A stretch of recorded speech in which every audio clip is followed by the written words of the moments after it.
Kamala Harris is back. She's still doing this book tour, apparently. I mean, this book tour is going to last longer than the campaign now that I think about it. The campaign was 107 days. She's still on this book tour. It's just going. It's like longer than Kim Kardashian's marriage. Remember, she was married for 72 days?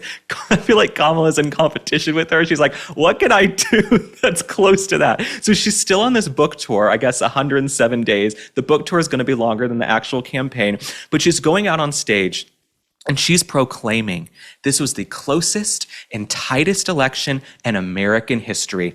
And that is false. Okay, number one, it's just quantifiably, objectively false. Okay, anybody who studies politics and history knows that is false.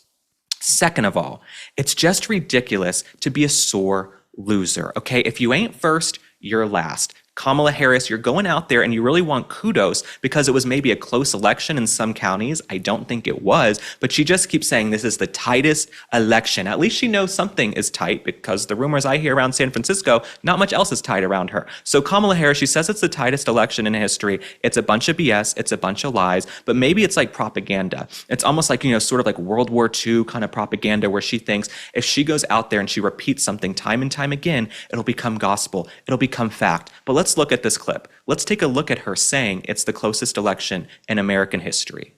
Closest presidential election in the 21st century.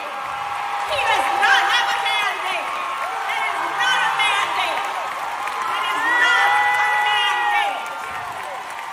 Kamala, back away from the Cabernet, back away from the mini bar. I don't know who stocked your green room or your dressing room. You need to put the bottle down and get help.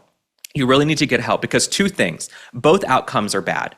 Either you don't actually know the outcome of the election. You actually think it was close. That's not good. That's a mental health issue, right? That's an intelligence IQ issue.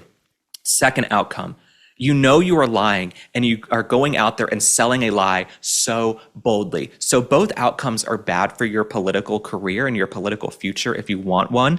If I were Kamala Harris, I would go out there and say, you know what?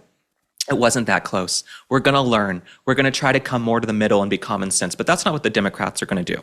That's not what Kamala Harris is going to do. She really can't handle it. Her ego can't handle the fact that she lost every swing state, the Electoral College, the popular vote. In fact, President Trump was able to trend all of these blue counties a little bit more red.